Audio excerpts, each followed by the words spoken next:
जय हिंद दोस्तों। मैं एस के गुप्ता आप लोगों का स्वागत करते हैं आपका यूट्यूब चैनल एस के जी स्टडी सेंटर में। आज हम क्लास 10th के मोस्ट इम्पोर्टेंट क्वेश्चन को जानेंगे। तो आइए सबसे पहले क्वेश्चन हम जानते हैं। प्रकाश की किरण गमन करती है, तो प्रकाश की किरण जो है हमेशा सीधी रेखा में गमन करती है। किस में गमन करती है? तो सीधी रेखा में। उसके बाद नेक्स्ट है, प्रकाश का वेग न्यूनतम होता है। तो प्रकाश का वेग जो होता है सबसे कम, न्यूनतम मतलब होता है कम, ये कांच में होता है। किस में होता है? कांच में। उसके बाद नेक्स्ट है, मोटर गाड़ी के चालक के सामने लगा रहता है। मतलब मोटर गाड़ी के चालक जो होता है उसके सामने कौन सा दर्पण लगा होता है? तो उसके सामने जो है उत्तल दर्पण लगा होता है।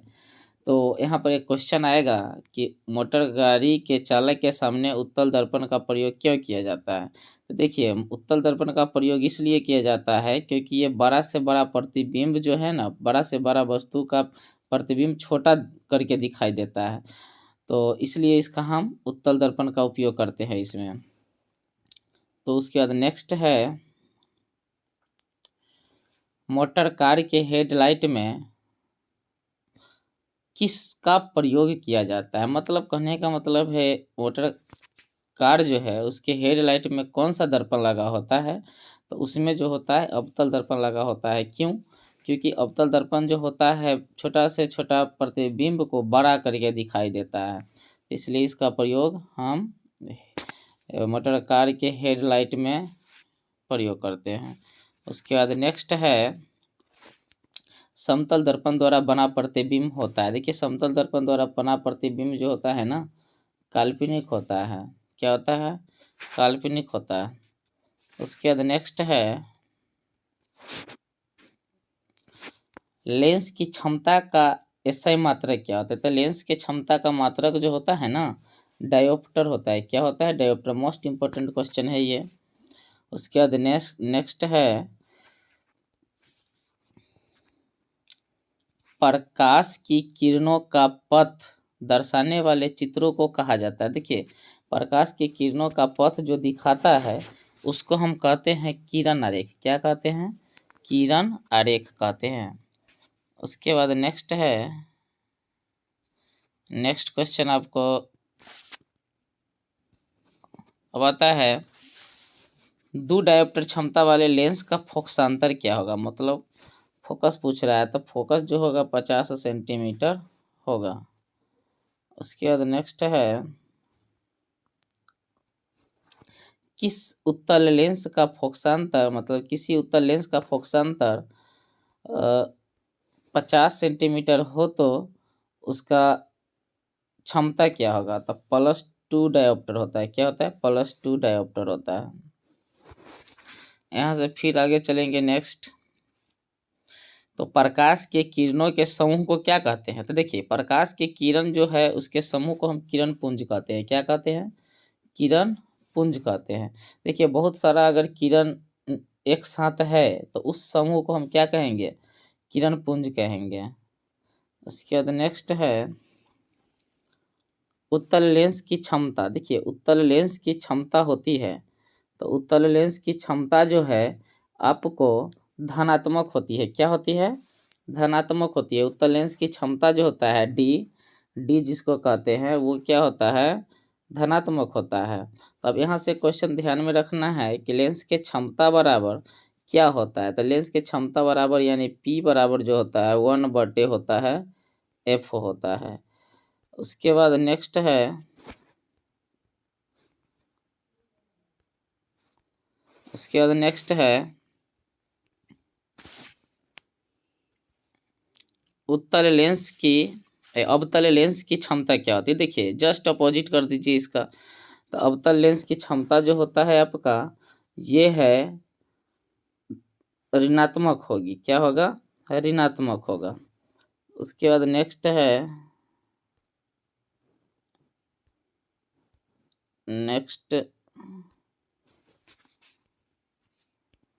नेक्स्ट आपका है, उत्तल लेंस को कहते हैं। मतलब उत्तल लेंस को क्या कहते हैं?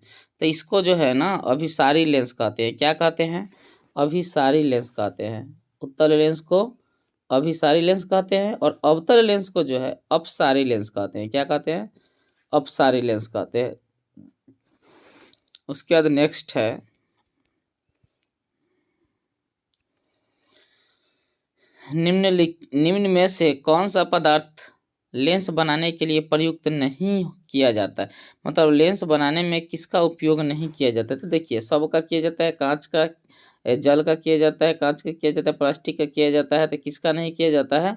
तो ये जो है ऑप्शन नंबर डी, मिट्टी का उपयोग जो है नहीं किया जाता है। चलिए उसके बाद नेक्स्ट क्या है? किस दर्पण से हमेशा, मतलब किसी दर्पण से हमेशा वस्तु से छोटा प्रतिबिंब प्राप्त होता है। मतलब कौन सा दर्पण जो है उससे हमेशा छोटा प्रतिबिंब बनता है? तो देखिए, छोटा प्रतिबिंब हमेशा जो है उत्तल उत्तल दर्पण से बनता है। क्या चीज से बनता है? उत्तल दर्पण से बनता है।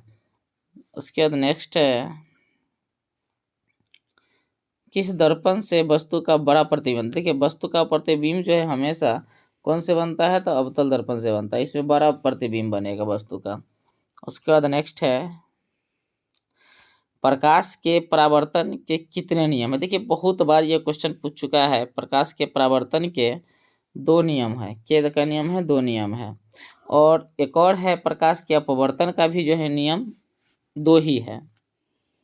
उसके बाद नेक्स्ट है जब प्रकाश की किरण हवा से कांच में प्रवेश करती है तो मुड़ जाती है।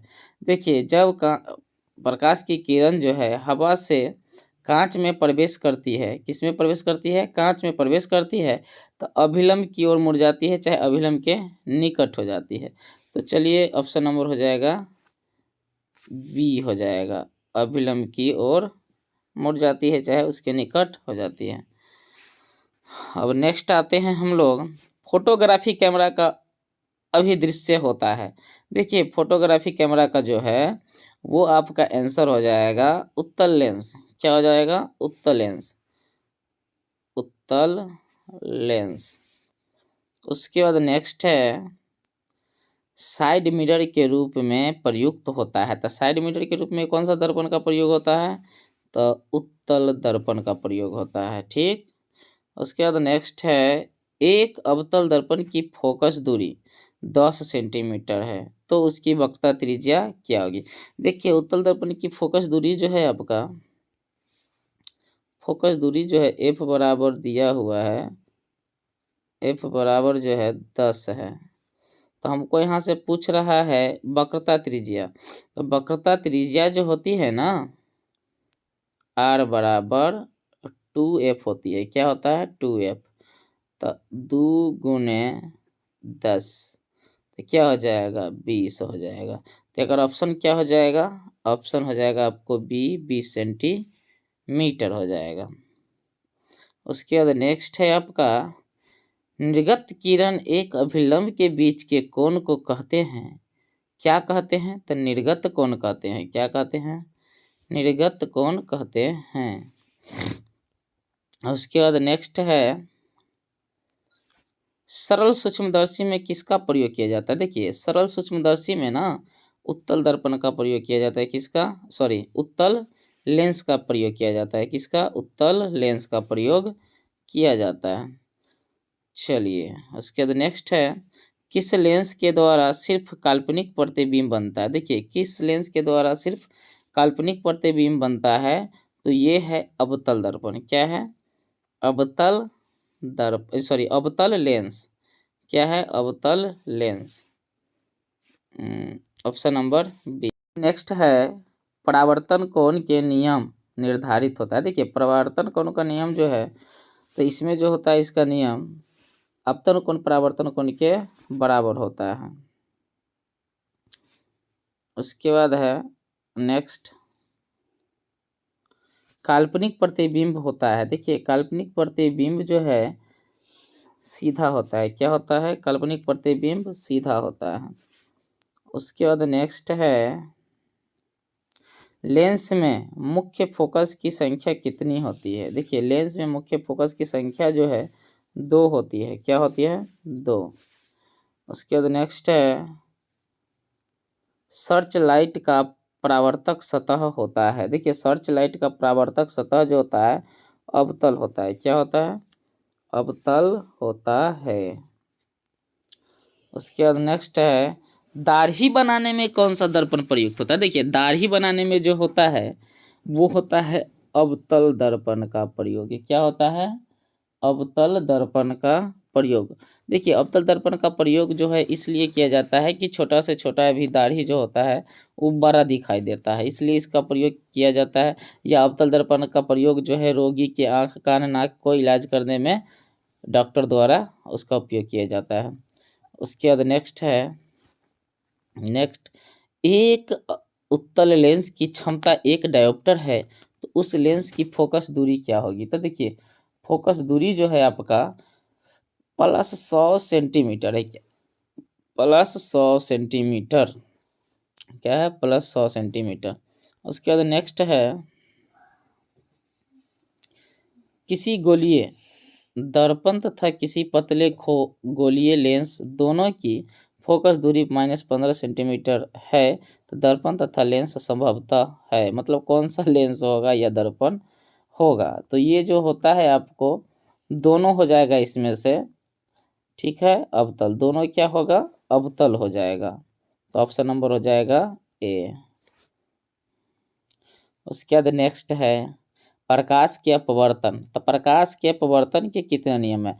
तो प्रकाश के अपवर्तन का भी नियम जो है 2 ही होता है। उसके बाद नेक्स्ट है, नेक्स्ट आपका आ गया, किसी माध्यम के अपवर्तनांक का मान होता है।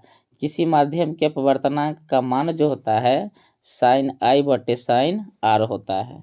इसी का हम स्नेल के नियम भी कहते हैं। क्या कहते हैं? स्नेल का नियम भी कहते हैं। उसी के बाद जो है एक उत्तल लेंस होता है। देखिए एक उत्तल लेंस जो होता है, देखिए उत्तल लेंस जो होता है उसका किनारे की अपेक्षा क्या होता है? मोटा होता है। देखिए उत्तल लेंस जो होता है उसका किनारे की अपेक्षा बीच में जो होता है मोटा होता है, बता देता है। जिससे कि हो जाएगा उत्तल लेंस, ये जो है आपका ये इस प्रकार का लेंस होता है। देखिए किनारा पतला है, ये किनारा पतला है लेकिन बीच में क्या है? मोटा है, तो ये हो जाता है उत्तल लेंस। क्या है? उत्तल लेंस होता है। अब आता है आगे नेक्स्ट, अवतल लेंस का आवर्धन m बराबर होता है। देखिए अवतल लेंस का आवर्धन जो होता है V/U होता है। क्या होता है? V/U होता है। V/U ऑप्शन नंबर डी होता है। उसके बाद है गोलीय दर्पण में फोकसांतर एवं वक्रता त्रिज्या के बीच संबंध होगी। तो देखिए इसका जो ऑप्शन नंबर हो जाएगा ए हो जाएगा, R/2F। क्या हो जाएगा?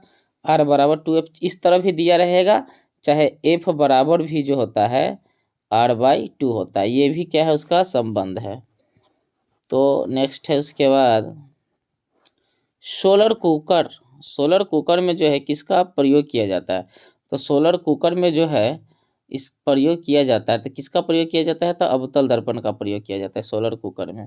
तो ऑप्शन नंबर जो हो जाएगा आपका ए हो जाएगा, अवतल दर्पण। उसके बाद नेक्स्ट है उत्तल लेंस में बना प्रतिबिंब होता है। देखिए उत्तल लेंस में जो बना प्रतिबिंब जो होता है ये वास्तविक और उल्टा होता है। क्या होता है? वास्तविक और उल्टा होता है। वास्तविक और उल्टा। उसके बाद नेक्स्ट है उत्तल लेंस में जब बिंब F और 2F के बीच रखा जाता है तो बना प्रतिबिंब होता है। देखिए उससे बना प्रतिबिंब जो होता है बड़ा और वास्तविक होता है। क्या होता है? बड़ा और वास्तविक होता है। बड़ा और वास्तविक, ऑप्शन नंबर ए। उसके बाद है दो वक्रीय पृष्ठों से घिरे ठोस माध्यम को कहते हैं। क्या कहते हैं ठोस माध्यम को? तो ये जो है आपका गोलीय लेंस कहते हैं। क्या कहते हैं? गोलीय लेंस कहते हैं। उसके बाद नेक्स्ट है वह गोलीय दर्पण जो बाहर की तरफ वक्रित हो कहलाता है। देखिए बाहर की ओर अगर वक्रित होगा वो जो है उत्तल दर्पण कहलाता है। क्या कहलाता है? उत्तल दर्पण कहलाता है। Option number C. उसके बाद नेक्स्ट है, गोलीय दर्पण के परावर्तक पृष्ठ के केंद्र को दर्पण का कहा जाता है। देखिए दर्पण का क्या कहा जाता है, तो ध्रुव कहा जाता है। क्या कहा जाता है, ध्रुव कहा जाता है। उसके बाद नेक्स्ट है, किसी लेंस द्वारा उत्पन्न आवर्धन का ऐसा मात्रक होता है। देखिए आवर्धन जो होता है ना, उसका कोई मात्रक नहीं होता है। क्या है, कोई मात्रक नहीं होता है, मतलब मात्रक विहीन होता है। तो ऑप्शन नंबर हो जाएगा इसका डी हो जाएगा। उसके बाद नेक्स्ट है, निर्वात में प्रकाश की चाल। यहाँ पर चाल होता है, मिस्टेक टाइपिंग है। क्या है, निर्वात में प्रकाश की चाल। तो निर्वात में प्रकाश की चाल जो है आपका 3 × 10⁻³ क्या होता है, 8 होता है। क्या होता है, 3 × 10⁻8 मीटर प्रति सेकेंड। ऑप्शन नंबर हो जाएगा ए हो जाएगा। क्या हो जाएगा, ऑप्शन नंबर ए हो जाएगा। उसके बाद है नेक्स्ट, दंत विशेषज्ञ मरीजों के दांतों का बड़ा प्रतिबिंब देखने के लिए किस दर्पण का प्रयोग करते हैं। तो इसमें जो है अवतल दर्पण का प्रयोग किया जाता है, क्योंकि इसमें छोटा से छोटा वस्तु जो होता है वो बड़ा उसका प्रतिबिंब दिखाई देता है। तो ये हो जाएगा ऑप्शन नंबर ए, अवतल दर्पण। अब ये वीडियो अगर आप लोग को अच्छा लगे तो like and subscribe and share कीजिए। जय हिंद।